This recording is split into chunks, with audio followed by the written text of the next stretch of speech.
श्रीकृष्णं वन्दे श्रीकृष्णदेवं मुरनरकभिदं वेद वेदान्तवेद्यं लोके भक्तिप्रसिद्धये यदुकुलजलधौ साधुरासीदपार यस्यासीद्रूपमेव त्रिभुवनतरणे भक्तिवच्चस्वतन्त्रं शास्त्रं रूपं च लोके प्रकटयति मुदा यत्सनो भूतिहेतु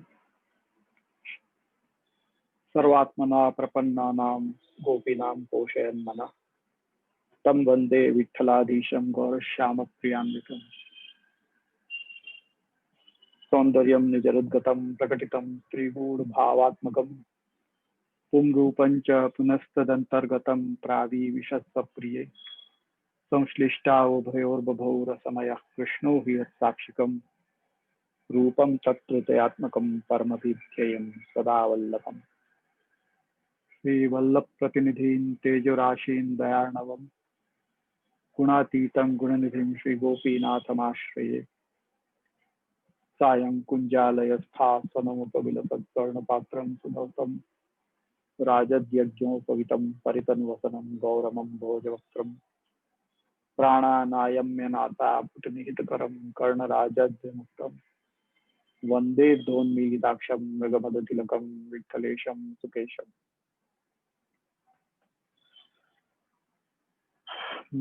तो आप सभी को आज के या अध्ययन सत्र में स्वागत हूँ। और जैसे कि आप सभी अच्छी तरह से जानो ही हो कि अपन आजकल टेस्ट ले रहे हैं और या दे रहे हैं, जो भी कहना चाहें। टेस्ट तो ठाकुर जी ले रहे हैं, अपन तो दे रहे हैं, तो अपन दे रहे हैं टेस्ट। तो और अपना रिवीजन भी हो रहा है साथ साथ में।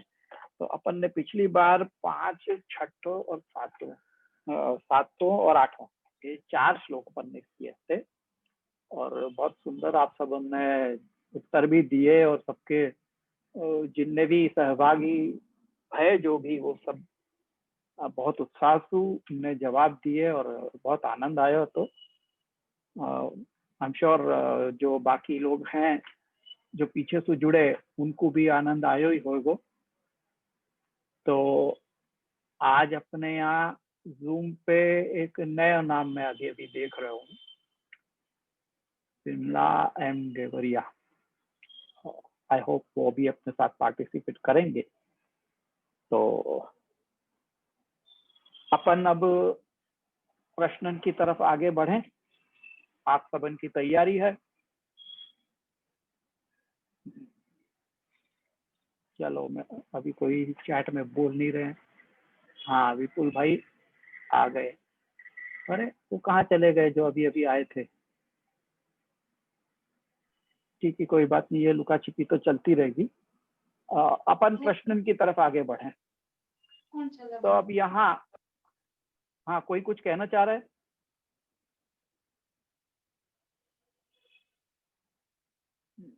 अगर कोई कुछ कहना चाह रहा है या बीच में, तो अपने हैंड रेस को साइन दें। ठीक है, तो अपन आगे बढ़ते हैं। तो अब अपन 9वें श्लोक, 8वें तक को तो हो गया, अब 9वें श्लोक में आ रहे हैं। तो सबसे पहले तो 9वें श्लोक को अर्थ आप में से कौन बताएगा? शब्दार्थ ही बताना है, आपको डिटेल में नहीं, पर 9वें श्लोक को अर्थ बताना है। तो आप लोगों में से कौन बताएगा?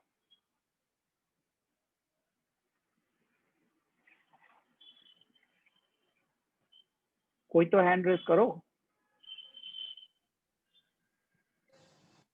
मैं आपको श्लोक पढ़ के बता दे रहा हूँ। तस्मात् सर्वं परित्यज्य निरुद्धैः सर्वदा गुणा सदानंद परेर्गेया सच्चिदानंदता ततः।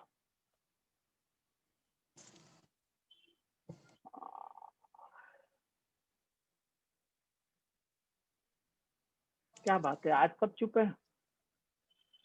अरे कोई तो बोलो यार। धन्यवाद, प्रणाम जी। हाँ मम्मी हाँ नहीं यार भाई। मम्मी ने क्या बोले? हाँ हाँ बोलो। हाँ, दंडवत प्रणाम जी। હા એટલે પ્રયત્ન કરું. એક મિનિટ હવે પ્રતિમાબેન ને બોલવા દો.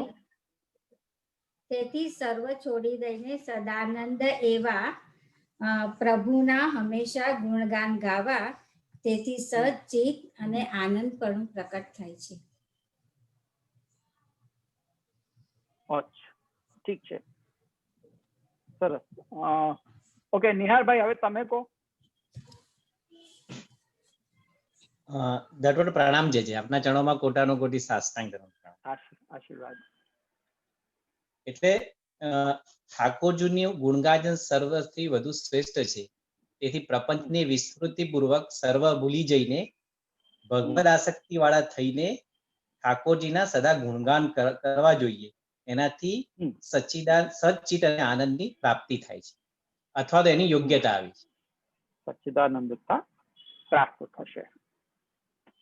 એનો અર્થ આ રીતે થઈ શકે છે કે इस कारण से, तस्मात, तस्मात अर्थात इस कारण से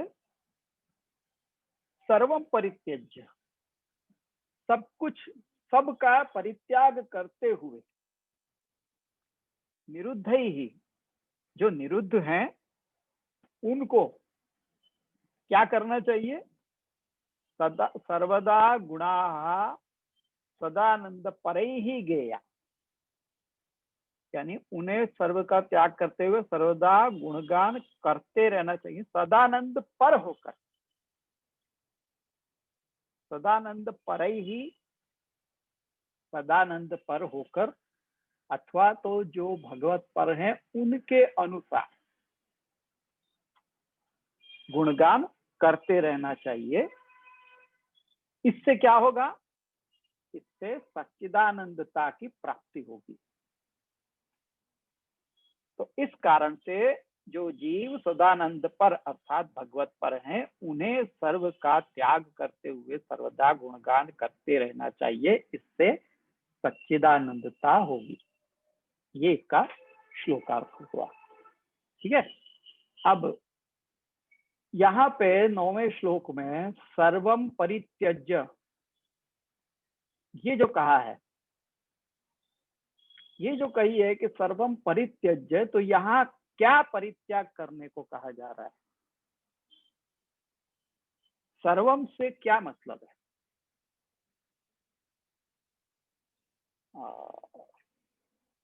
ये निकाल दूं? हाँ, 2 हाथ हैं. चलो चंद्रबाला बेन बोलो तमे. दंडवत प्रणाम जीजे. दंडवत प्रणाम जीजे. અહીંયા પરિત્યજ્ય એટલે વાચિક, કાયિક, માનસિક ત્યાગ કરી ગુણગાન કરવું જોઈએ. જો ભગવત પર છે સર્વદા એવી રીતે જ ગુણગાન કરવું જોઈએ. એનાથી સચ્ચિદાનંદની પ્રાપ્તિ થાય છે. ओके. एक और मिलोनी बहन ने भी हाथ ऊपर किए थे, तो उनको भी मैं एक बार बोलना चाहेंगे. कि बोले मिलोनी बहन. दंडवत प्रणाम श्री. हाँ, બધું ત્યાગ કરવો એનો મતલબ કે કર્મ, જ્ઞાન, ઉપાસના એ બધા માર્ગો છોડીને ખાલી ઠાકોરજીના ગુણગાન કરવા. એ જ એનાથી જ તમે આગળ વધી શકશો. કે આપણે જે રીતે બીજા ષોડશોમાં સમજાવ્યું છે કે કોઈ પણ રીતે બધા અલગ અલગ જીવો માટે અલગ અલગ માર્ગ હોય છે. કોઈ કર્મ માર્ગમાં, કોઈ જ્ઞાન માર્ગમાં જાય, પણ જે પુષ્ટિ માર્ગમાં છે બધું છોડીને જ્યારે તમે એ અવસ્થા પર પહોંચી જાઓ ત્યારે ખાલી ભગવાનના ગુણગાન કરવા જોઈએ. બરાબર, સરસ. મેં જોયા હતા કે બીજા પણ 2-3 હાથ ઉપર થયા હતા. વૈભવીબેન શું બોલો છો તમે? પંચાંગ પ્રણામ. જય જય શ્રી. આશીર્વાદ. જે લોકોનું મન લૌકિક આસક્તિમાં છે, તો એ જે લૌકિક આસક્તિ જે છોડવી, કારણ કે મન આપણું એટલું બધું ચંચળ છે કે અતિશય બધી જ લૌકિક આસક્તિમાં હોય છે. તો એ ચંચળ મનને સંયમ રાખી અને જે પણ આસક્તિ એને છોડવી, એ લૌકિક આસક્તિને છોડવી અને પ્રભુમાં મન પોરવવું. એ અહીં કીધું છે કે દ્રઢ નિષ્ઠાથી ખાલી એકમાત્ર પ્રભુને પ્રભુના તરફ જ મન પોરવવું એમ. ઓકે. બીજા પણ હા, જિજ્ઞા શું બોલે છે? દંડવત પ્રણામ છે. હમ. જે પરિત્યજ્ય એટલે સર્વથા બધી રૂપથી ત્યાગ કરીને ખાલી ઠાકોરજીના શરણમાં ઠાકોરજીનું જ ગુણગાન કરવું જોઈએ. કર્મ જ્ઞાન ઉપાસના જે પણ છે એ બધું જ છોડીને આપણે કે જે અનન્ય આશ્રય ફક્ત ઠાકોરજીનો જ રાખવો જોઈએ. કર્મ જ્ઞાન ઉપાસના આદિ માર્ગોને પણ ત્યાગ કરે. સર્વમથી અહીંયા તાત્પર્ય છે કર્મ જ્ઞાન ઉપાસના આદિ માર્ગોનો ત્યાગ કરીને પછી ગુણગાન કરતા રહેવું. ઓકે, તો આ રીતના છે. ગુડ. હવે પરિત્યાગનો અર્થ શું છે? सर्वम को अपन ने देख लियो, परित्याग का अर्थ क्या है?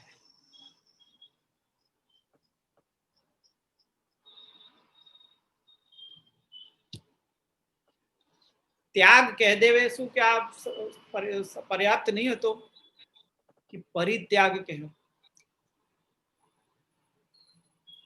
हाँ वैभवी बेन बोलो. જી જે પરિત્યાગ કરવાનો મતલબ અહીંયા એમ કહ્યું કે જે આપણે સંસારમાં જે આપણે આસક્ત થયા છે તો એ સંસારની સાથેનું જે આપણું બંધન છે એનો ત્યાગ કરી દેવો. એટલે જે પણ આપણું શું કહેવાય, જે આપણે અન્યથા પણ જે અન્ય માર્ગો પર આપણે ચાલવાનું છે એ બધું પણ આપણે પરિત્યાગ એટલે એ બધું પણ ત્યાગ કરી દેવું જોઈએ. ટૂંકાણમાં સંસારની સાથેની અંદર જોડાયેલી સમસ્ત વસ્તુઓનો ત્યાગ કરવો જોઈએ. એટલે અહીંયા કહેવાનો તાત્પર્ય એમ છે ને કે વાસના સહિત ત્યાગ કરવો. હા હા, વાસના સહિત ત્યાગ કરવો. વાસના સહિત ત્યાગ કરવો. આપણે ભક્તિ માર્ગમાં આવ્યા છીએ તો આપણને ભક્તિ માર્ગનું ફળ પ્રાપ્ત થવું જોઈએ. એ વાસના સાથે હું જો આમાં આવું તો is it wrong or is it correct? હું ભક્તિ માર્ગમાં આવ્યો છું તો મને ભક્તિ માર્ગીય ફળ તો પ્રાપ્ત થવું જોઈએ. જે પ્રયત્ન કરું. જે શ્રી એમ કહ્યું કે પ્રપંચની જો વિસ્મૃતિ થઈ જાય એટલે બધું જે આપણી પ્રપંચની વિસ્મૃતિ થઈ જાય અને ત્યાર પછી આપણે ભક્તિ માર્ગમાં આવીએ અને પછી જ આપણું એ થઈ શકે. શું કહેવાય કે આપણને આગળ ભક્તિ માર્ગમાં આગળ વધી શકાય. નહીં તો આપણે એની અંદર બંધનમાં રહીએ જ છીએ. જ્યાં સુધી એ બધી વિસ્મૃતિ નથી થતી ત્યાં સુધી બંધનમાં આપણે રહીએ જ છીએ. નહીં, ઠીક છે, અમે બધી વિસ્મૃતિ થઈ ગઈ, પ્રપંચ વિસ્મૃતિ થઈ ગઈ, તો હવે હું ભક્તિ માર્ગમાં છું તો મને ભક્તિ માર્ગી ફળ તો પ્રાપ્ત થવું જોઈએ. એ સાથે તો એ ધ્યેય સાથે હું જો ભક્તિ માર્ગમાં ચાલવાનું રાખું તો is it correct or is it wrong? પ્રયત્ન કરું જે. હા બોલો. હા જે મારા મત મુજબ ઇનકરેક્ટ છે. કારણ કે ઠાકોરજી પોતાની સ્વયં ઈચ્છાથી બધું જ કરે છે, એટલે ફળની આશા ના રાખવી જોઈએ. ભૂપેશભાઈ શું કેવું છે તમારું? એટલે વાસનાનો ત્યાગ કરીને વાસના કોઈ પણ પ્રકારની કોઈ પણ ઈચ્છા વગરનો ત્યાગ કરો ત્યારે જ, કે કોઈ પણ ઈચ્છા રાખીએ તો પછી એ પ્રપંચ કહેવાય છે એમાં. એટલે અચ્છા, તો ગોપીજનોએ વાસના નહોતી રાખી?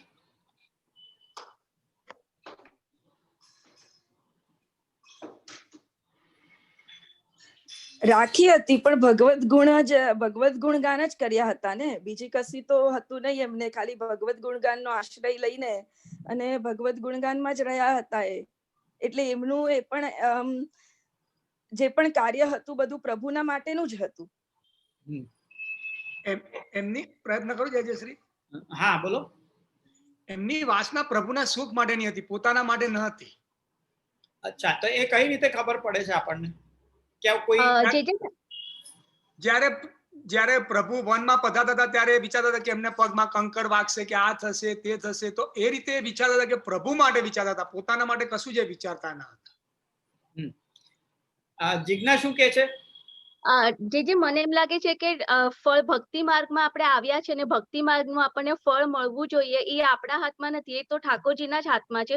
જો ઠાકોરજીએ મારું વરણ કર્યું હશે તો પછી એ ફળ ઓટોમેટિક મળી જ જશે. એટલે ફળ મળી જ જશે ને એમ સાથે? એટલે ઠાકોરજી ઈચ્છા હશે તો, ઠાકોરજીની ઈચ્છા હશે તો જે જે શ્રી પણ જે આપણે ભક્તિ માર્ગમાં આવ્યા છે અને ઠાકોરજી આપણી ઘરે પધાર્યા છે એ જ આપણું ફળ છે. હા અને એ સેવા જે આપણે રોજ કરીએ છીએ જે આપણે જીવનમાં એ જ ફળ છે. હા અને ત્યારે જ્યારે ચાલુ થઈ ત્યારથી ઠાકોરજી આપણા પર કૃપા કરે જ છે. બરાબર. એટલે આ પણ વાસના જ કહેવાય એક પ્રકારની, જેમ ભૂપેશભાઈએ કહ્યું કે મને ભક્તિ માર્ગીય ફળની પ્રાપ્તિ થવી જોઈએ, એ પણ એક પ્રકારની વાસના તો છે જ. એને ભક્તિ નહીં કહેવાશે. ભક્તિની ડેફિનેશન શું છે? આમ થોડું હું આઉટ ઓફ સિલેબસ પૂછી રહ્યો છું, પણ મહાત્મા જ્ઞાન પૂર્વક સુદૃઢ ભક્તિ, સુદૃઢ પ્રેમ. એટલે મહાત્મા જ્ઞાન ના હોય અને તમે કોઈનામાં તમને એવું લાગે હું ભક્તિ કરું તો નથી પોસિબલ, કારણ કે યુ શુડ નો કે આ ઠાકોરજી છે એનું શું સ્વરૂપ છે, એનું શું મહાત્મ્ય છે, તો તમારું જે ભક્તિ છે એ means it will be more meaningful. અચ્છા, તો according to you or according to the scriptures I should say કે મહાત્મ જ્ઞાન પૂર્વક સુદૃઢ સર્વતો અધિક સ્નેહો ભક્તિ, બરાબર ને? હા મિલોની બેન? હા. ઓકે, તો નાઉ માય ક્વેશ્ચન ઇઝ કે સ્નેહની પરિભાષા શું છે? કે જેમાં ઠાકોરજીનું તત્સુખ જ જોવામાં આવે, એ રીતનું નિસ્સાધનતાથી ઠાકોરજીના તત્સુખની ભાવનાથી જે ભક્તિ કરવામાં આવે, પોતાના સ્વસેવ્યને સંતોષપૂર્વકની સેવા. હા બરાબર. બીનાબેન, શબ્દોની થોડીક ચયન તમે એટલે સમજીને કરો. ઠાકોરજીનું તત્સુખ નહીં, ઠાકોરજીનું સુખ અથવા તો તત્સુખ. યા તો કહો કે ઠાકોરજીનું સુખ, યા તો કહો તત્સુખ. ઠાકોરજીનું તત્સુખ ન કહેવાય. તત્સુખ નો અર્થ છે કે ઠાકોરજીનું સુખ. બરાબર. તત્સુખ એટલે ઠાકોરજીનું સુખ. એટલે સ્નેહ જેમાં કોઈ પ્રકારનો બદલાની ભાવના ન હોય કે હું આપું એની સામે મને શું મળે છે, એ ભાવ હશે તો એ સ્નેહ નહીં કહેવાશે. બરાબર? જે અનકન્ડિશનલ કહેવાશે. Unconditional, exact. અનકન્ડિશનલ. ભક્તિ નિર્ગુણ અથવા નિષ્કામ હોવી જોઈએ. હા, નિષ્કામ એટલે એને જ સ્નેહ કહેવાય ને. જ્યાં નિષ્કામતા હોય ત્યાં જ સ્નેહ કહેવાય. હવે જેમ ગોપી પરિષદમાં ઠાકોરજીને પ્રશ્ન કર્યો હતો, તો ઠાકોરજીએ જે ઉત્તર આપ્યા કે કેવા પ્રકારનો, ભજતોપી નવે કેચિત ભજત્ય અભજત કુત આત્મારામા આપ્ત કામા અકૃતજ્ઞ ગુરુદ્રુહ. તો એ એટલે એમાં કોણ સામે, એક તો એવો છે કે જે ભજન કરનારનું ભજન કરે છે, એક એવો છે કે જે ભજન નહીં કરનારનું પણ ભજન કરે છે, અને એક એવો છે કે ભજન કરનાર હોય કે નહીં કરનાર હોય કોઈનું પણ ભજન કરતો નથી. ત્યાં સ્નેહની પરિભાષા આપણને મળે છે. ત્યાં જે માતા પિતા ઇત્યાદિ જે પ્રકારનું સ્નેહ કરતા હોય પોતાના સંતાન પ્રત્યે, એમાં સ્નેહનું કહ્યું છે કે ત્યાં, કારણ કે ત્યાં નિષ્કામ સ્નેહ હોય છે. એવા પ્રકારનું સ્નેહ જ્યાં જે ઠાકોરજીમાં હોય તો એને પછી ભક્તિ કહેવાશે. એટલે ભક્તિ ત્યાં, એ જે સ્નેહ ભક્તિ છે, મહાત્મ જ્ઞાન પૂર્વસ્તુ સુદૃઢ સર્વતો અધિક સ્નેહો ભક્તિ. એટલે ભક્તિ સ્નેહને જ કહેવાશે એમ આપણે કહી શકીએ. અને એ કેવો સ્નેહ? જેમાં મહાત્મ જ્ઞાન પણ મળેલું હોય એવો સ્નેહ. એટલે નિષ્કામ ભાવના. નિષ્કામ અને સુખની સામેના વ્યક્તિ જેની ઉપર સ્નેહ છે એના સુખની ભાવના. એમ તો સ્નેહની ઘણી બધી પરિભાષાઓ કહી શકાય છે, પણ this is the shortest you can say. Okay, તો હવે આપણે નેક્સ્ટ ક્વેશ્ચન પર જઈએ છીએ कि कर्म मार्ग में आसक्ति वाले कैसे होते हैं और वो क्या है जिससे वे वंचित रहते हैं?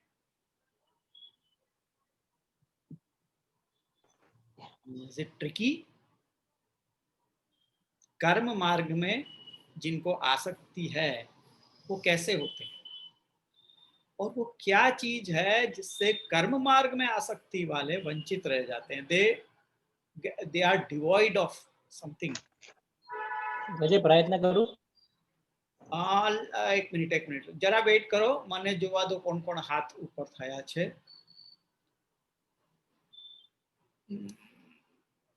I see only a few names. ચંદ્રબાલાબેન બોલો તો.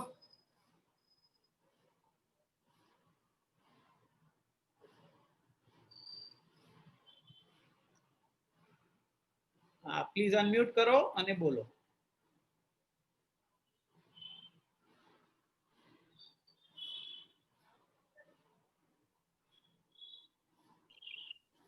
તેજે દંડવત પ્રણામ. હા, આશીર્વાદ બોલો.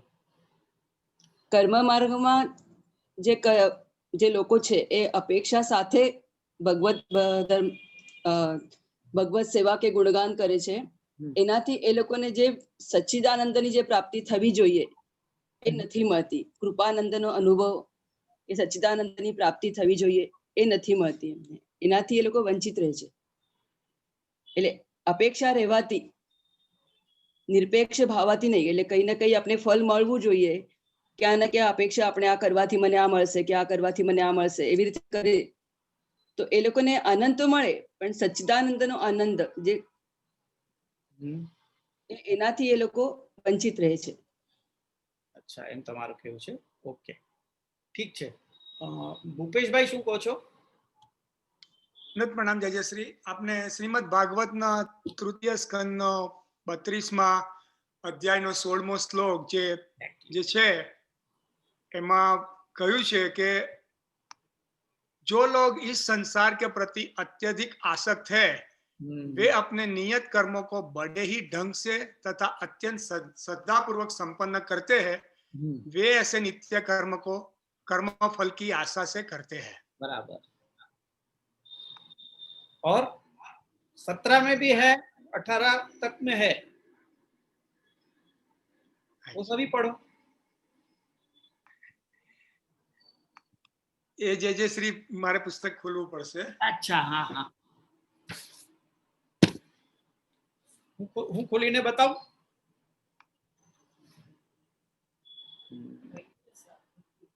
है नहीं, ठहरो मैं बताऊं. नहीं, यहाँ पे खोल के रखो गया तो तृतीय स्कंद 32वां अध्याय.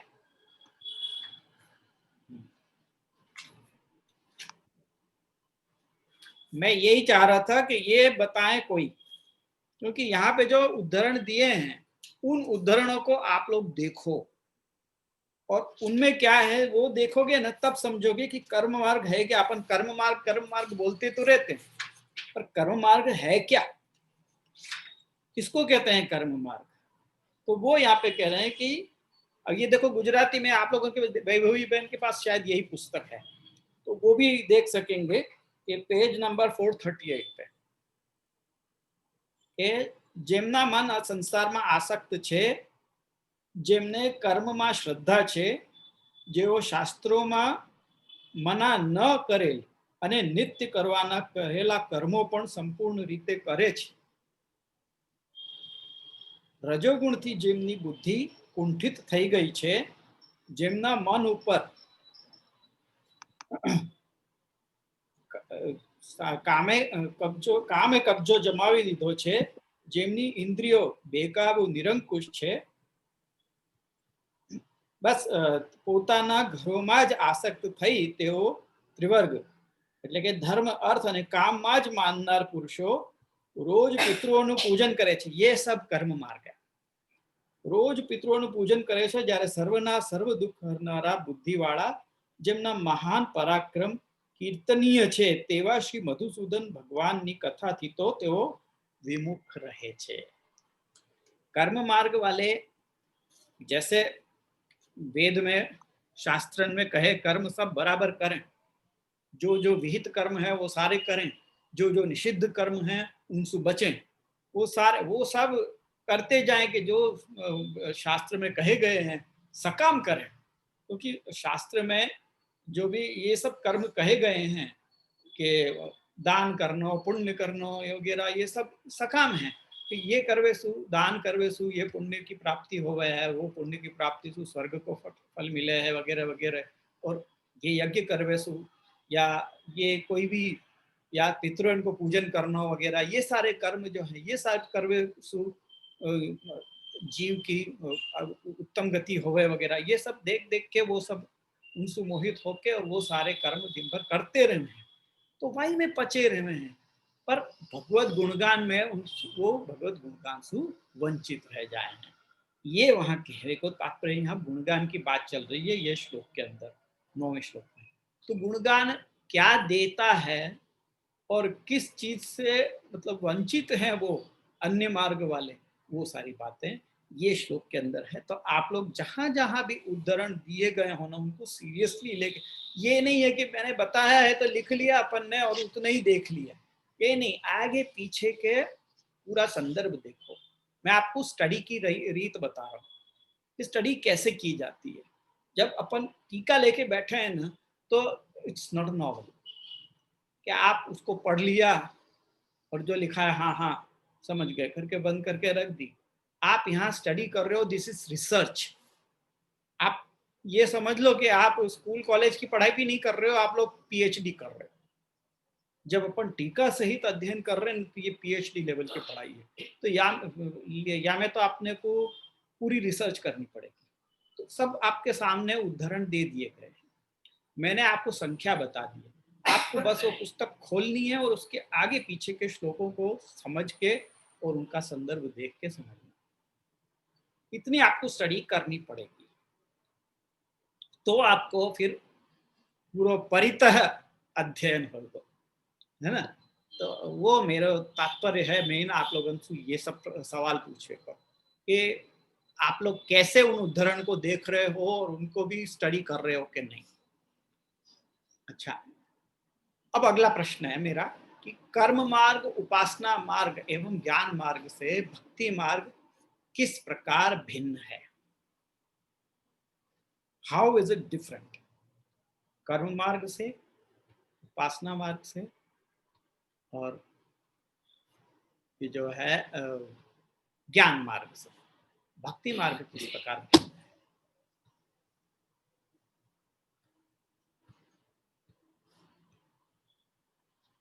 हालांकि बहुत सारे जवाब मिल ही चुके हैं, पर फिर भी जस्ट आप लोग थोड़ा ट्राई करो। मुझे प्रयत्न करो। नेहा, हाँ बोल नेहा। દંડવત પ્રણામ જે આશીર્વાદ। જે એ ટીકાના હિસાબથી શબ્દોમાં કદાચ નહીં બોલતા હોય, but I think it teaches us unconditional love, જે કર્મ માર્ગ નથી શીખવાડી શકતો. It's conditional. જે બી છે એ કર્મથી રિલેટેડ છે, મને આઉટપુટ એમાંથી કર્મ જ મળશે, એટલે I want something, that's why I am doing it. But ભક્તિ માર્ગ એવું છે કે એનામાં કન્ડિશન લેસ છે. It's purely love, purely devotion અને ભક્તિ છે, જેમાં સેવાનું ફળ પણ સેવા જ છે, બીજું કાંઈ જ નથી. એટલે I don't want anything materialistic in this. It's just that પ્રભુની સેવા જ મને જોઈએ અને આ ભક્તિ માર્ગમાં મને સેવાનું ફળ સેવા જ મળશે ને એનામાં જ આનંદ છે. અધરવાઇઝ કર્મ માર્ગમાં I will never be satisfied. Probably જે અમુક ચીજો મેળવીને પણ મને I will need more, but there is no end to it. Right. That's what I feel. ये तो वो कर्म मार्ग है ना। अब उपासना मार्ग से कैसे भिन्न है?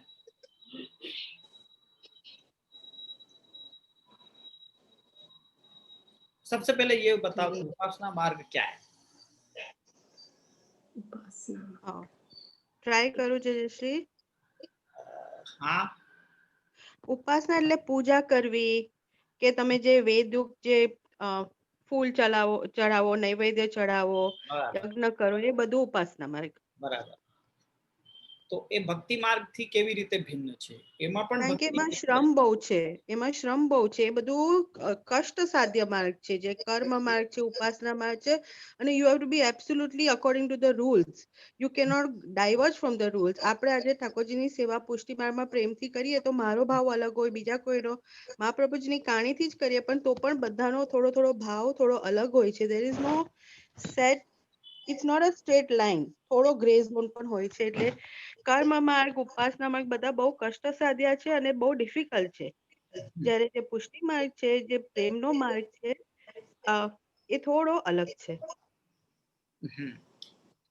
સરસ. જિજ્ઞા શું કે ને છે?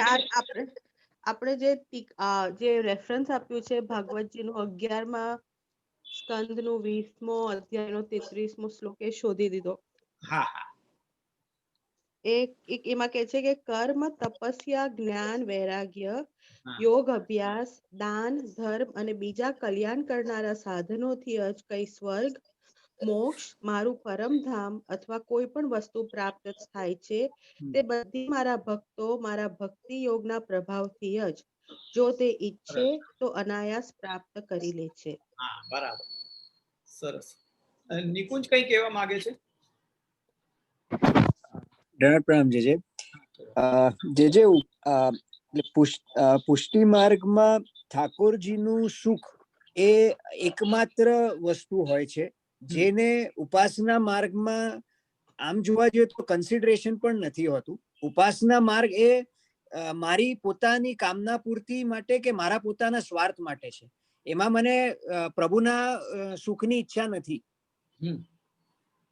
જે પુષ્ટિ માર્ગમાં મારી સેવા કે કોઈ પણ વસ્તુનો એકમ એવો સાધન એ ઠાકોરજીનું સુખ અને ઠાકોરજીનું એટલે એમાં રહેલું ઠાકોરજીની ઈચ્છા હોય છે. જે આ આઈ બિલીવ બહુ મોટો ડિફરન્સ છે. જે કે ઉપાસના માર્ગમાં હું એટલે ઠાકોરજીને આનાથી શું સુખ મળવાનું છે કે ઠાકોરજીને આનામાં શું આનંદ આવવાનો છે એનો થોટ પ્રોસેસ પણ નથી. છે એમાં આ હું ઉપાસના કરીશ, આ યાગ યજ્ઞ કરીશ તો આમાં મારું આટલું કર્મ થશે, મને આટલું ફળ મળશે, પણ એમાં સામે ઠાકોરજીનું કોઈ આ નથી. છે એક બહુ બેસિક ડિફરન્સ છે કે ત્યાં પૂજા છે અને અહીં સેવા છે.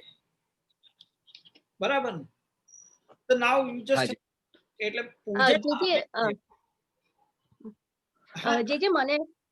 જે મને લાગે છે કે મેઇન ડિફરન્સ કર્મ અને જ્ઞાન અને ઉપાસના માર્ગમાં જે છે, તો જે સદાનંદની જે પ્રાપ્તિ થવી જોઈએ એ ફક્ત ભક્તિ માર્ગમાં જ થાય છે, એ આ બધામાં થતી નથી.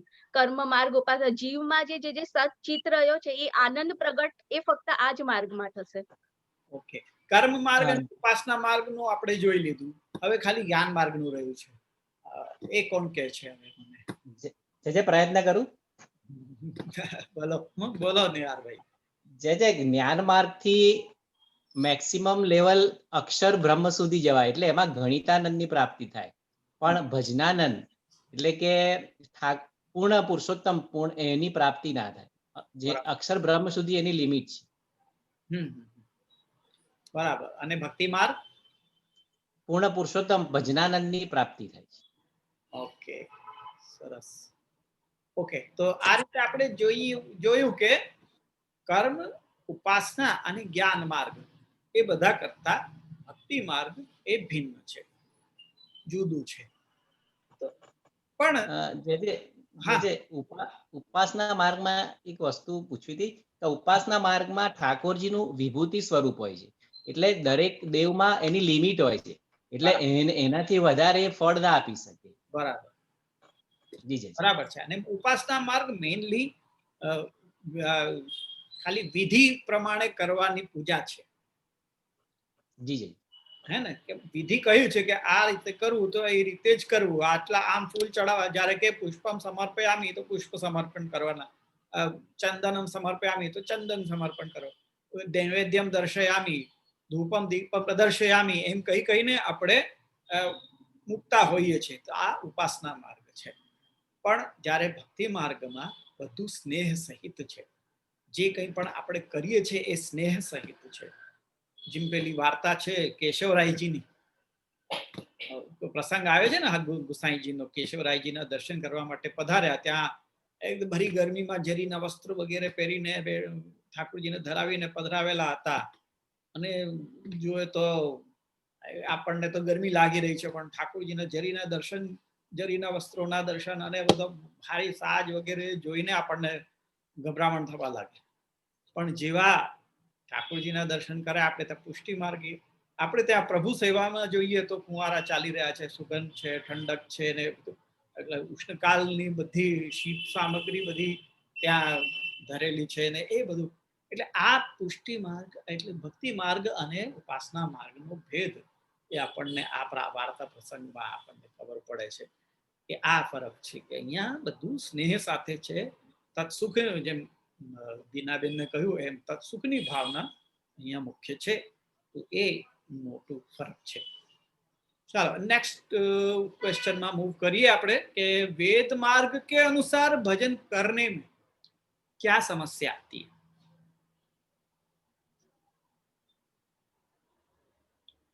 क्या समस्या आती है वेद मार्ग के अनुसार भजन करने जाए तो?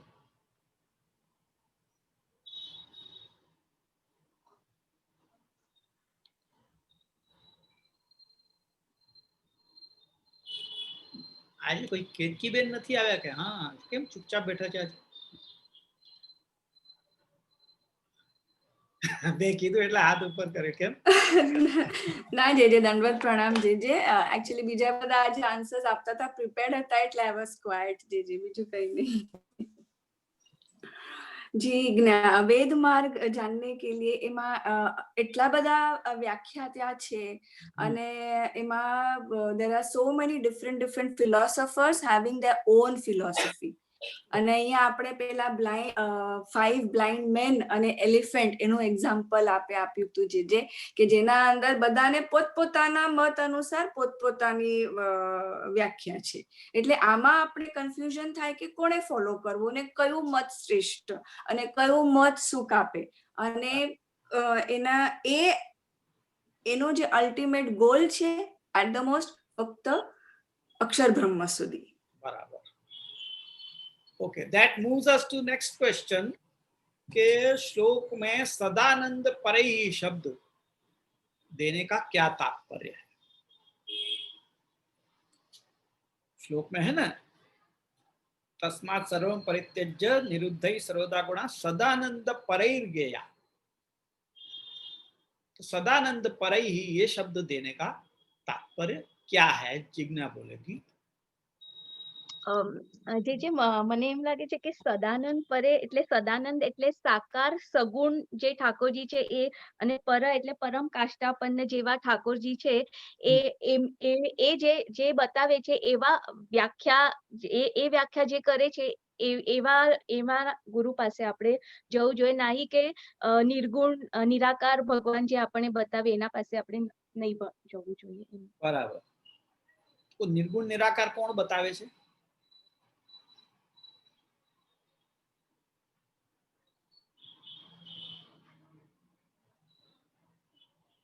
हाँ भूपेश भाई.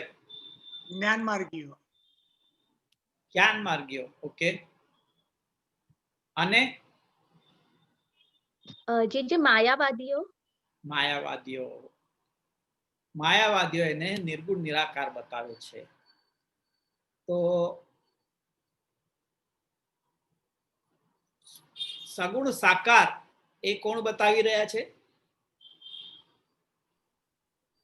મહાપ્રભુજી. હું જો એમ કહું કે બ્રહ્મવાદી એને સગુણ સાકાર બતાવે છે,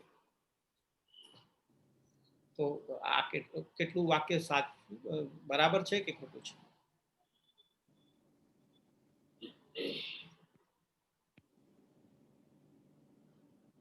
ધન્યવાદ પ્રણામ જયશ્રી, હું ટ્રાય કરો. હા મિલોની બેન બોલો.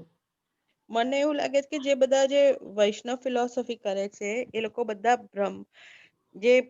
જે રામાનુજાચાર્ય છે કે જે હરે કૃષ્ણ ઇસ્કોન વાલા છે, they all believe in સગુણ સાકાર બ્રહ્મ, પણ એમની રીત અલગ છે એમને પામવાની. તો એ બધાનો આપણે એ પ્રમાણે જો આપણે એમના કયા પ્રમાણે ભજન કરીએ તો એ બધા બ્રહ્મવાદી છે, તો એમના કયા પ્રમાણે ભજન કરવામાં શું વાંધો? છે તો બ્રહ્મવાદી ને, એ ક્યાં પોતાને માયાવાદી કહે છે? For that matter even Shankaracharya પોતાને માયાવાદી નથી કહેતા, એ તો બ્રહ્મવાદી જ કહે છે ને પોતાને.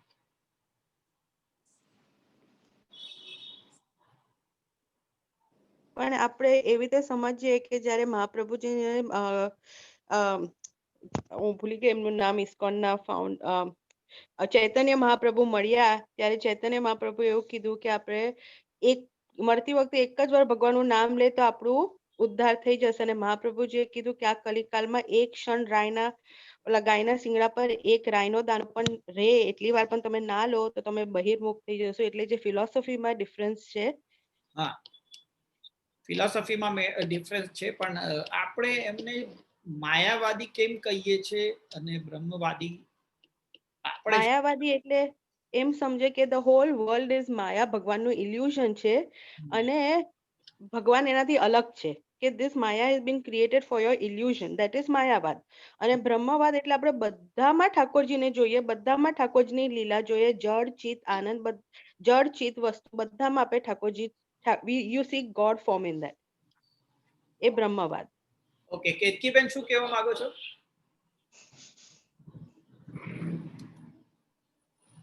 જે શ્રી આચાર્યજીના મત અનુસાર શુદ્ધાદ્વૈત બ્રહ્મવાદમાં રહીને જો ગુણગાન કરે તો પછી સ્વગુણ સાકાર પરમાનંદની પરમ કાષ્ઠા સુધી લઈ જાય છે, અને ત્યારે ભગવત કૃપા માટે એલિજિબલ બને કે ભગવત કૃપા થઈ શકે. અને છેલ્લા તો એ ભગવાન છે. ભગવાનની ઈચ્છા હોય, કર્તુમ અકર્તુમ અન્યથા કર્તુમ જો પ્રભુ છે, જો આપની ઈચ્છા હોય ફલદાન કરવાની જે જીવ ઉપર, તેને પ્રભુ આવી રીતે જેને પ્રભુ ચૂઝ કરે ફલદાન કરવા માટે, તેને પછી ઠાકોરજી આવી રીતે જોડે છે. બરાબર છે. હું બેસિકલી એ પૂછવા માંગતો હતો કે ડુ યુ નો કે આપણે શંકરાચાર્યના મતને માયાવાદ મત કેમ કહીએ છીએ, કે એ તો અદ્વૈત બ્રહ્મવાદ કહે છે પોતાના વાદને?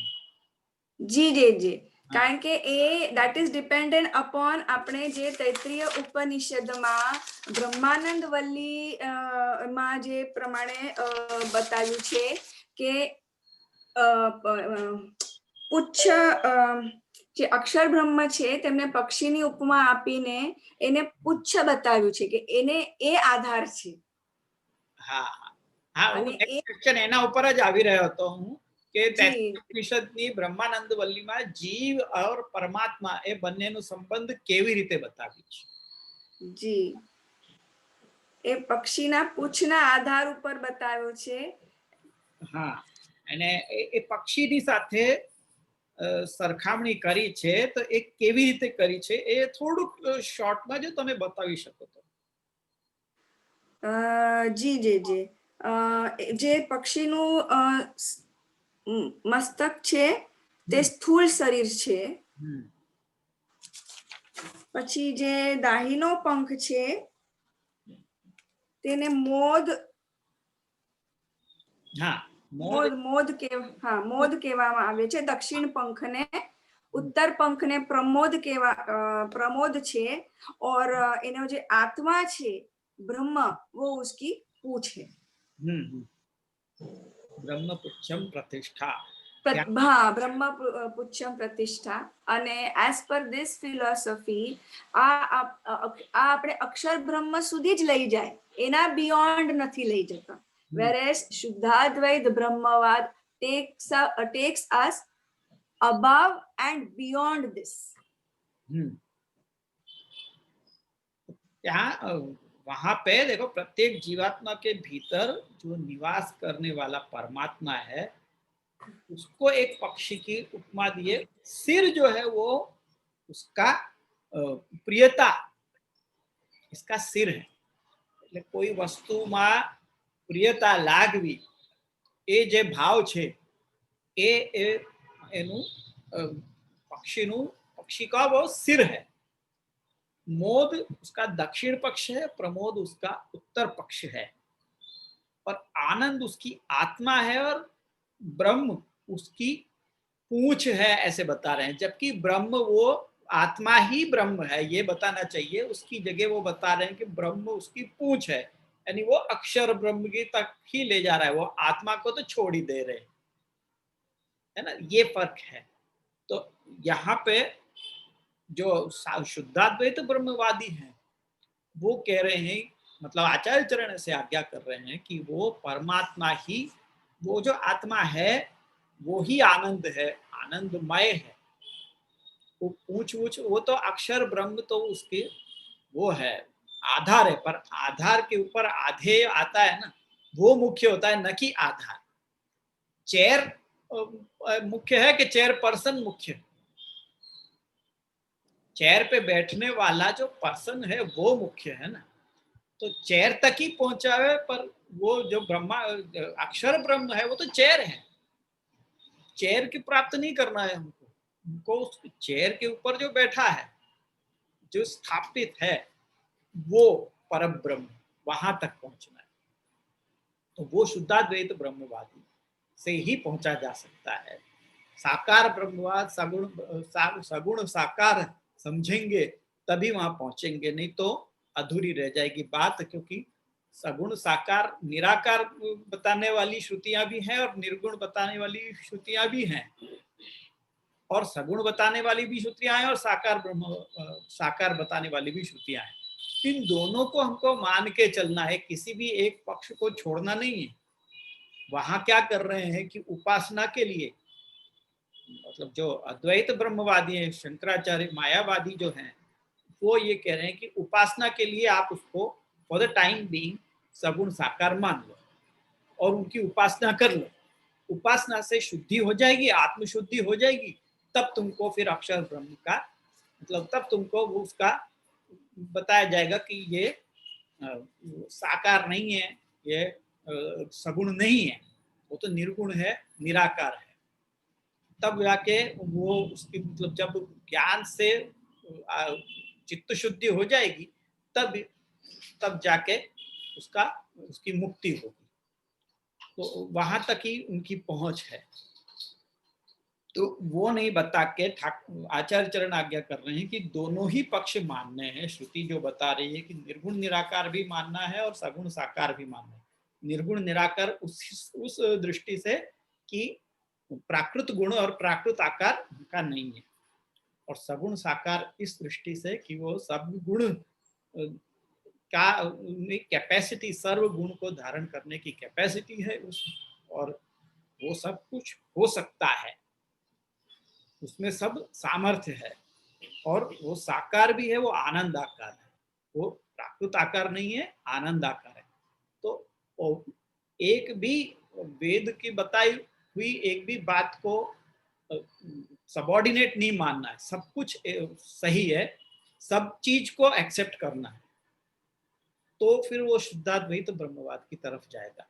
माया भी भगवान की शक्ति है, ब्रह्म की शक्ति है, तो वो माया शक्तिमान से तो अलग रह नहीं सकती, तो उस दृष्टि से वो शुद्ध अद्वैत है।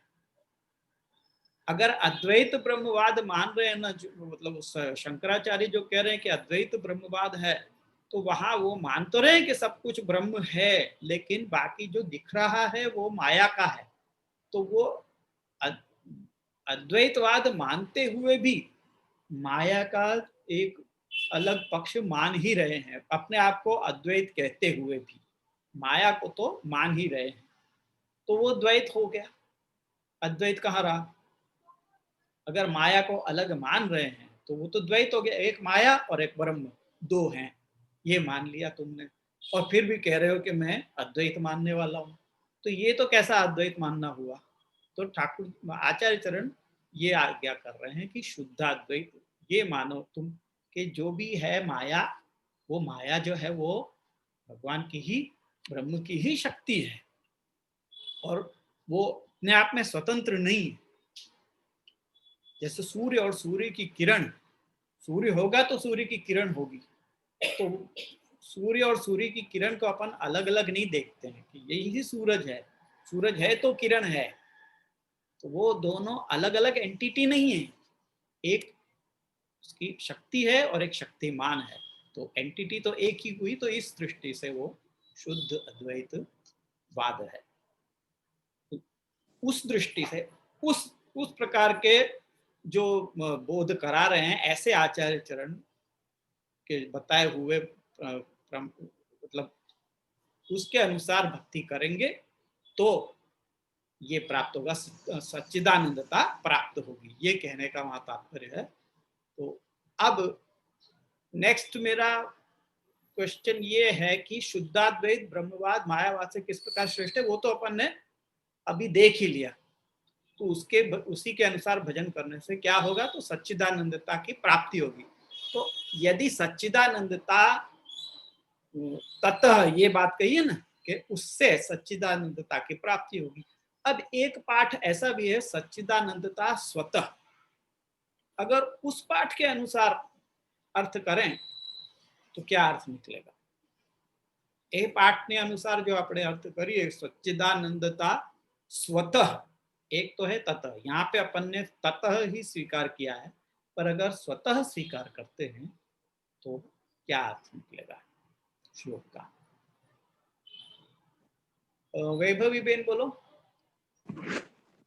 જે સ્વતઃ એટલે સ્વયં આપણે પોતે જાતે ગુણગાન, પ્રભુના ગુણગાન જ્યારે આપણે કરીએ એટલે એવું કહ્યું છે અહીંયા કે સચ્ચિદાનંદતા, પ્રથમ તો સચ્ચિદાનંદતા એટલે કે સત્યચિત્ત આનંદ।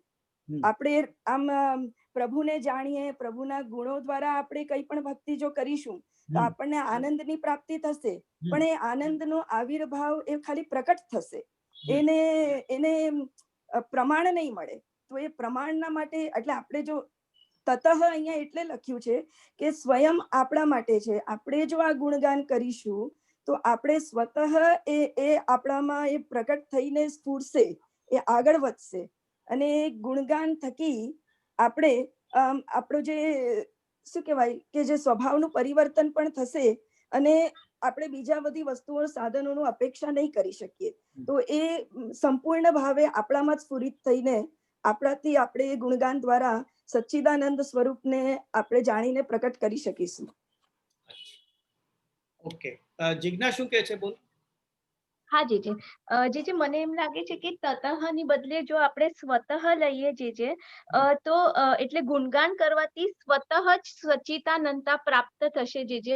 એટલે જ્યાં સપોઝ ઠાકોરજીનું જ્યાં ગુણગાન થતું હોય ત્યાં ઠાકોરજી પધારે છે, એના માટે આપણે આ કીર્તનનું એક્ઝામ્પલ આપ્યું હતું, હો વારી વલ્લભી અનુપર અપને તન કો કરો બિછોના શીશ ધરો ઇન કેશ। એટલે એ રીતે જ્યાં ત્યાં ગુણગાન થતું હતું ત્યાં મધ્યમાં ઠાકોરજી પધાર્યા હતા, જ્યાં ગુણગાન થાય ત્યાં ઠાકોરજી પધારે છે। એટલે વસ્તુ સ્વભાવ ને જોતા આપોઆપ, સ્વતઃનો અર્થ છે આપોઆપ, એટલે ગુણગાન કરીશું તો આપોઆપ સચ્ચિદાનંદતા આવી જ જવાની છે। જે શ્રી કશું એડ કરું અહીંયા એક વાંચનમાં, જરૂર। આપ શ્રી ગુરુચરણોની અને બધાના આશીર્વાદથી એક વાંચનમાં બહુ સુંદર વસ્તુ આવી હતી કે વિદ્વાન મંડનમાં આપણને પ્રભુચરણ બહુ સુંદર વિષય સમજાવે છે અને વિષયમાં હતું કે શ્રી ભાગવતજીમાં જે પ્રમાણે કહ્યું છે એ પ્રમાણે બ્રહ્મના સર્વ ધર્મોમાં સચ્ચિદાનંદ રૂપ છે અને એમ એ સર્વ ધર્મમાં સચ્ચિદાનંદત્વ સિદ્ધ થાય છે એવું અહીં એક ઉલ્લેખ હતો। કારણ કે ભગવાનની જે લીલા છે એ નિત્ય હોય છે એવું, અને નિત્ય લીલાના એનાથી એટલે અહીંયા મને એવું લાગ્યું કે કદાચ આપણે એને જોડી શકીએ કે ભગવાનની જે લીલા છે એ નિત્ય છે અને નિત્ય લીલામાં માત્ર શું કહેવાય કે ભગવાનનું જ ગુણગાન રહેલું છે અને નિત્ય લીલાના કારણથી જેમાં ભગવાન છે, જેની સાથે ભગવાન જોડાયા છે અને જે અનુમાનથી એવું કહી શકીએ કે નિત્ય લીલાના અહીંયા સચ્ચિદાનંદત્વ સિદ્ધ થાય છે એમ।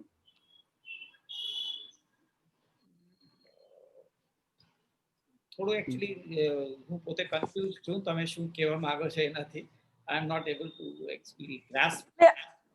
આપણે જે અહીંયા વાંચનમાં લીધું ને કે સચ્ચિદાનંદતા તતઃ, એટલે ભગવાનનું જે સચ્ચિદાનંદત્વ છે એના ઉપર આપણે આ વાત કરી રહ્યા છીએ. તો જે સચ્ચિદાનંદત્વ સિદ્ધ કરે છે, આપણે આનું માયા એક વાદ ગ્રંથ છે આપણું વિદ્વાન મંડન, એમાં પ્રભુચરણ આપણને આ બહુ ક્લિયર સમજાવે છે કે આ સચ્ચિદાનંદત્વ કઈ રીતના સિદ્ધ થાય છે. તો એમાં એ ભાગવતજીનો આપણને પ્રભુચરણ ભાગવતજીનો એક્ઝામ્પલ આપી રહ્યા છે કે આ એક્ઝામ્પલ થી શ્રીમદ ભાગવતજીમાં જે કહ્યું છે કે ભગવાનની લીલા નિત્ય છે, એના કારણે આ સચ્ચિદાનંદત્વ સિદ્ધ થઈ રહ્યું છે. તો અહીંયા જયારે આપણે આ વાંચન લીધું ત્યારે મને થોડુંક એનું એવું લાગ્યું કે કદાચ આપણે અહીંયા એ વિષયને અહીંયા આપણે એક્સપ્લેન લાઈક આની સાથે આપણે સમજી શકીએ, જોડી શકીએ એમ. હા, એક્ઝેક્ટલી. મને એ ક્યાંનું છે વિદ્વાન મંડળમાં એ થોડુંક રેફરન્સ મને તમે એમાં મૂકી દેશો ને મેસેજમાં, હું જોઈશ ને, અને પછી હું તમારો સાથે આ વસ્તુ વિષયમાં આપણે વાત કરીશું. જી જી જી. નથી અને ક્યાં તમે કયા પેજ ઉપર છે અથવા તો શું છે શ્લોક સંખ્યા વગેરે કંઈ હોય તો એ મને લખી મોકલાવજો, તો નેક્સ્ટ એમાં આપણે જરૂર એને લઈશું. જી જી જી જી. જે મારી સમજણ પ્રમાણે કઈ કહી શકો? હવે તો આમ તો મોસ્ટલી ક્લિયર થઈ ગયું છે, પણ હા તમે બોલો. એટલે જે તત એટલે ટૂંકમાં એવું કહેવાય કે ઇક્વિવેલન્ટ ટુ અક્ષર બ્રહ્મ છે, અને સ્વત એટલે જેમાં ઠાકોરજી બિરાજેલા નથી હજી, અને સ્વત એટલે અક્ષર બ્રહ્મ પ્લસ ઠાકોરજી એમાં પૂર્ણ પુરુષોત્તમ બિરાજેલા છે. એટલે પાઠ સ્વતઃ જ હોવું જોઈએ એમ તમારું કેવું છે? જી જય જય, મારી સમજણ પ્રમાણે તો જ એમાં પૂર્ણ ભજનાનંદનો અનુભવ થશે. ના, એવું નથી. જો સ્વતઃ લો તો આ અર્થ થશે, અને તતઃ લો તો આ અર્થ. એટલે બંનેમાં પાઠ બંનેમાં કંઈ ખોટું નથી. એક વસ્તુ ખોટી ને બીજી વસ્તુ સાચી છે એમ નથી કહેવાનું તાત્પર્ય.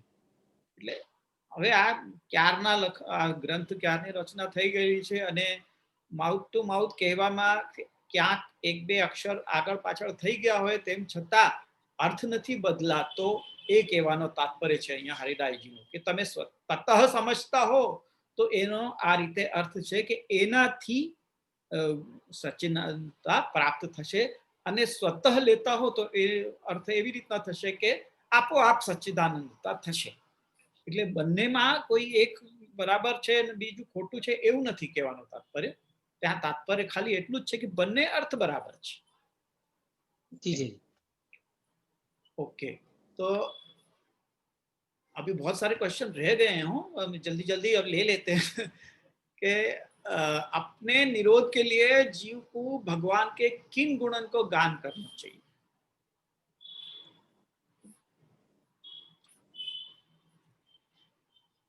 कौन से गुणन को गान करना चाहिए अपने निरोध के लिए जीव? जे जे कहूं? हाँ, दंडवत प्रणाम जे जे. हाँ, प्रभुना લીલા સંબંધી ગુણોના ગાન કરવું જ પડે. કઈ લીલા સંબંધી? કઈ લીલા સંબંધી?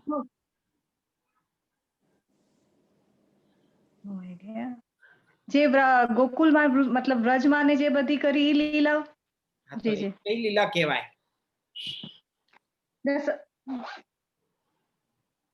ના, એ આઈડિયા નથી. એ આઈડિયા નથી જે છે. એ કઈ લીલા?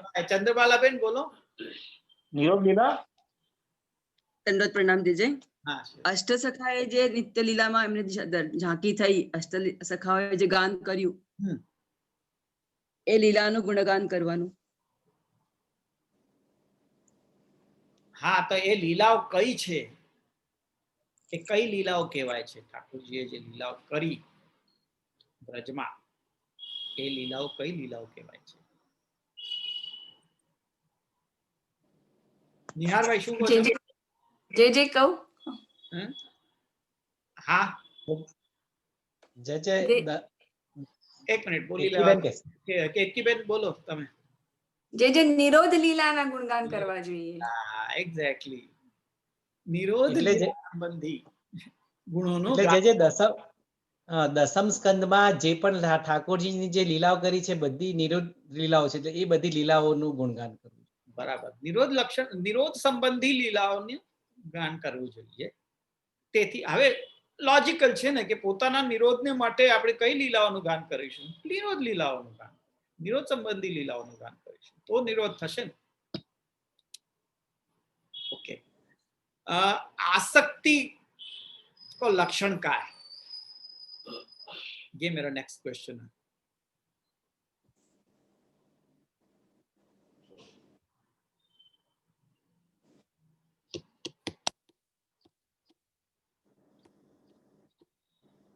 कम ऑन बताओ.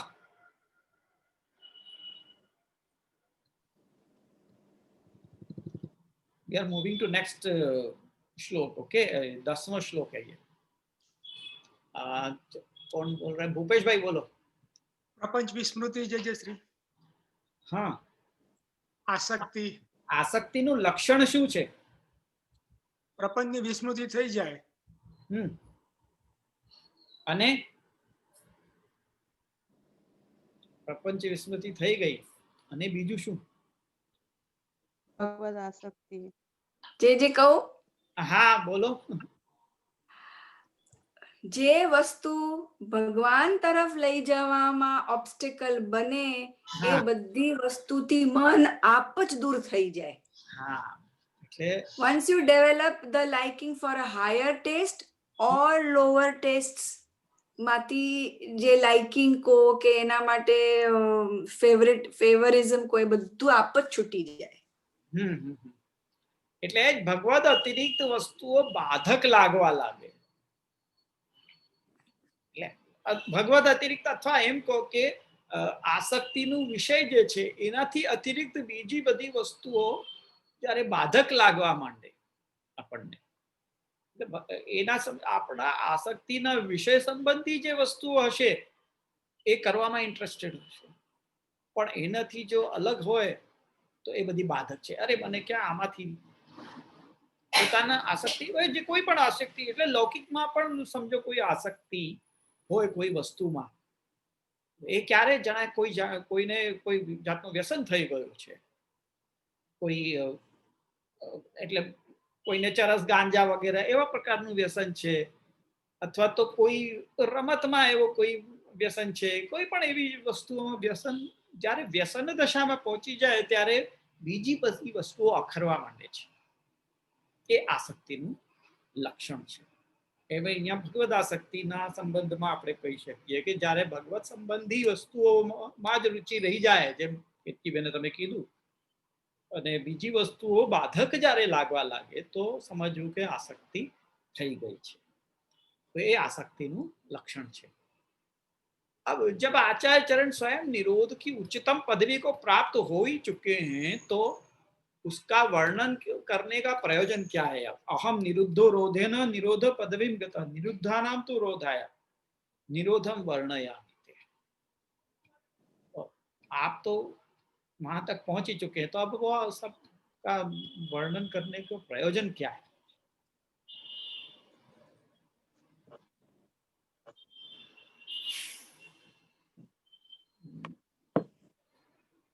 कोई नए नाम ना आओ भाई, वही वही हाथ ऊपर है.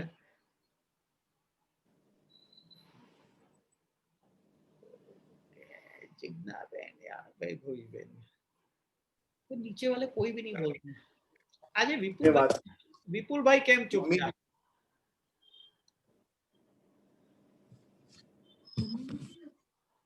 જી ધન્યવાદ પ્રણામ. અહીંયા આચાર્ય ચરણને જેવું નિરોધની પ્રાપ્તિ થઈ હતી, જો નિરોધ થયો અન્યોને, અને એવો નિરોધ અન્યોને ન થાય એટલા માટે અહીંયા કહેવાનું તાત્પર્ય કયું છે આચાર્ય ચરણે? ના થાય એટલા માટે, એટલે ન થાય એટલા માટે, એટલે અન્યોને નથી થયો અને થાય. આચાર્ય ચરણને જેવા નિરોધની પ્રાપ્તિ થઈ હતી એવો નિરોધ બીજાને પ્રાપ્ત થાય એટલા માટે અહીંયા કહ્યું છે. ओके, तो ये आपનું प्रयोजन છે. अच्छा, श्लोक में निरुद्धा नाम तू कहा गया, निरुद्धा नाम तू रोधाय, है ना? तो यहाँ ये मेरा नेक्स्ट क्वेश्चन है कि यहाँ तू शब्द का तात्पर्य क्या है? जैसे प्रयत्न करूं. भूपेश भाई ने बोलवा दो. હા, એટલે જે જીવો નિરુદ્ધ થયેલા છે, પરંતુ જે આચાર્યજીના બતાવ્યા પ્રમાણે જે નિરોધ નથી થયેલો, એટલા માટે તું શબ્દનો પ્રયોગ કર્યો છે. એટલે તું એ વ્યાવૃત્તિ અર્થ એમ છે, એટલે એની વ્યાવૃત્તિ કરવાનું, એટલે એને શું કહેવાય, એલિમિનેટ કરવાનું. જે બીજા બધાને પ્રાપ્ત થયું છે એ ખરો નિરોધ નથી, એટલે કહ્યું કે નિરુદ્ધાનામ તું રોધાય, નિરોધનું તો હવે હું કહીશ એ છે એમ કહેવાના તાત્પર્ય. જ્યારે તું શબ્દ મૂકે છે ને તો એનો તાત્પર્ય એમ છે કે નિરોધ તમે જે સમજો છો એ નિરોધ નહીં, નિરોધ તો આને કહેવાય એમ કહેવાનું તાત્પર્ય છે, માટે ત્યાં તું શબ્દ મૂકેલો છે. હવે भगवान निरोध किस किस प्रकार से करते हैं, ये प्रश्न है. कया कया प्रकारથી ભગવાન નિરોધ કરે છે?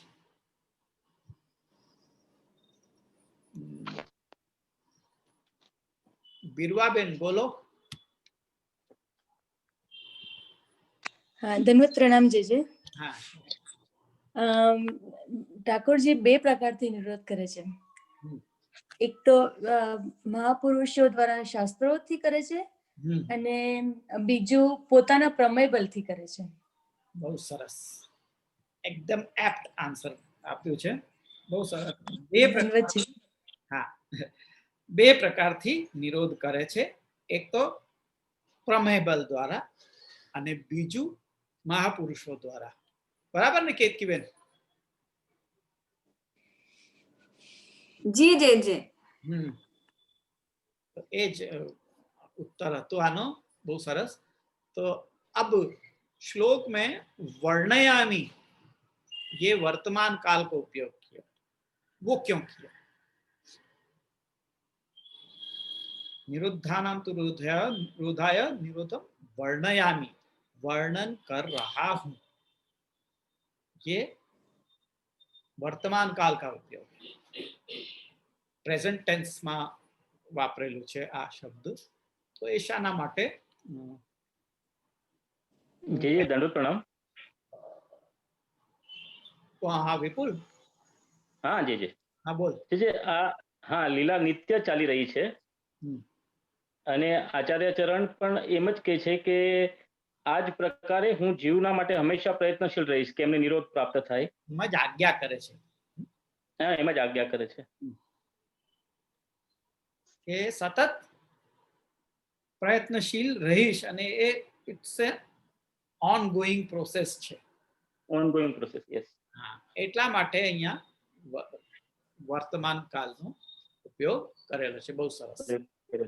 अच्छा, અહીં अब एक लास्ट क्वेश्चन रह गया है कि श्लोक में निरोधम वर्णयामी ते से यहाँ क्या तात्पर्य है?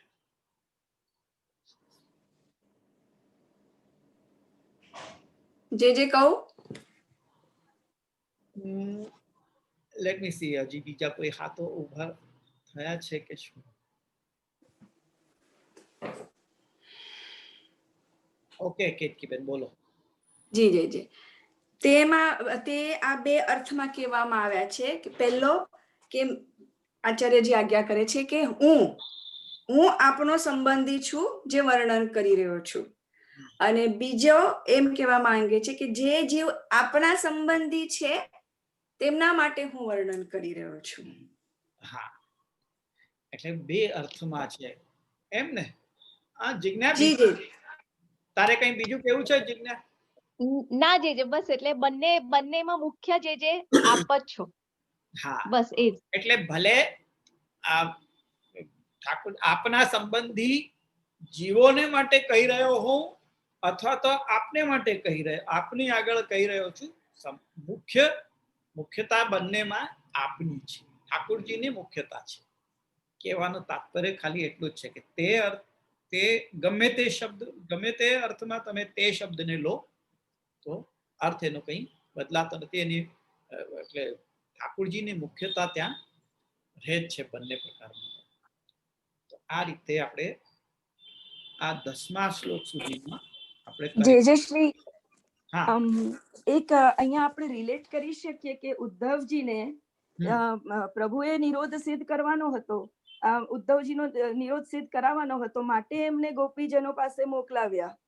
તો એ આપણે અહીંયા રિલેટ કરી શકીએ એ એક્ઝામ્પલ ને અહીંયા કે આચાર્યજી અહીંયા આવું કહેવામાં આવું આપણને સમજાવે છે કે જો નિરોધ સિદ્ધ કરાવવા માટે અહીંયા બે જે અર્થ કયા એમાં આપણે આ લઈ શકીએ એક્ઝામ્પલ તરીકે. હા, મોર ઓર લેસ યસ, લઈ શકીએ છીએ, લઈ શકીએ છીએ. કારણ કે એક તો સ્વયં કરે અને બીજું કૃપાથી કરે, તો આ કૃપા થઈને કે ઉદ્ધવજીને મોકલાવ્યા ગોપીજનો પાસે. બરાબર, હા, એ કૃપા જ છે, સાચી વાત છે. ગુડ. તો આ રીતે 10 શ્લોકોનું આપણે यहाँ पे अपन ने यह प्रकार से करो. भगवत कृपा से यहाँ तक में अपन ने बहुत सुंदर तरह से अपन ने सबने अध्ययन में भाग लिया है. और अब 11वें श्लोक को अपन ने शुरू कर, मतलब 11वां श्लोक हो ही चुका हो, तो अब बाकी ऊपर अपन नेक्स्ट जब अपन वो लेंगे टेस्ट, तब अपन वहाँ में फिर 11वें 12वें से प्रारंभ करेंगे. तो अब अपन अपनो रेगुलर अध्ययन अगले शनिवार से फिर से प्रारंभ करेंगे. और अभी भी अगर कोई प्रश्न या कोई यहाँ पे अभी जो भी प्रश्न पूछे गए थे टेस्ट में, वह संबंध में कोई शंका है तो आप लोग बात कर सको. केतकी बहन का हाथ अभी भी ऊपर है, कुछ और कहना चाह रहे हैं कि वो रह ही गया है गलती से? નહીં જે સોરી, वो એ આ પાછલા પ્રશ્ન માટે હતો જેને આન્સર આપવાનો હતો એ હતો જે. ઠીક છે. બીજું કંઈ કેવું છે કોઈને?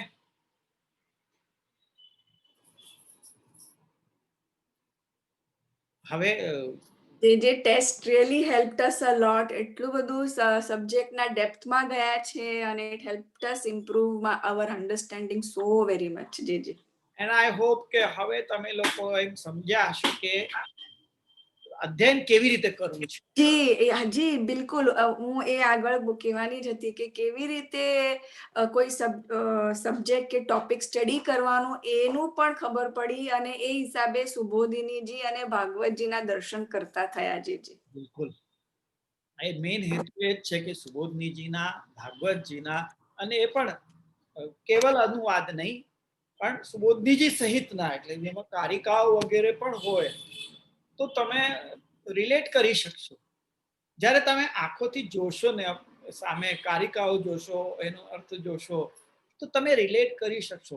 આ તો ખાલી એમાં કહ્યું છે એટલે હા ફલાણી જગ્યાએ આમ કહ્યું છે એમ તમે અહીંયા પાછું બ્રોડકાસ્ટ કરી દીધું, પણ એનાથી તમે કેટલું સમજ્યા એ ખબર નથી પડતી આપણને, કે જ્યાં સુધી તમે પોતે એનું અધ્યયન કર્યું હોય, એ કારિકા ખોલીને જોઈ હોય, એ શ્લોક ખોલીને જોયો હોય, આગળ પાછળનો સંદર્ભ સમજ્યા હોય, તો આપણે એને કહી શકીએ કે હોલિસ્ટિક અપ્રોચ છે આ સ્ટડી કરવાનો.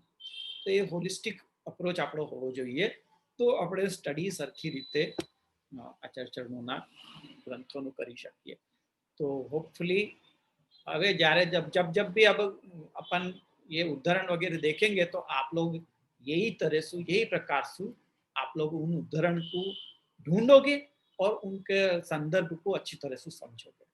ठीक है, तो अपन यही पॉजिटिव नोट के साथ आज अपन यहाँ पे समाप्त करें.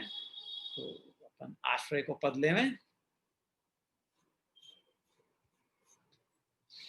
चलो तो अपन आश्रय को पद प्रारंभ करें. दृढ़ इन चरणन केरो भरोसो, दृढ़ इन चरणन के श्री वल्लभ नख चंद्र छटा बिन, सब जुग माझ अंधेरो भरोसो, दृढ़ इन चरणन के साधन और नहीं या कली में, जासू होए निवेर, सूर कहा कहे विविध आंधरो, बिना मूल को चेरो भरोसो, इन चरणन के. अपन फिर अगले सप्ताह मिलेंगे, तब तक के लिए विजितेश्वरी विठलेश्वर. दंडवत प्रणाम जी.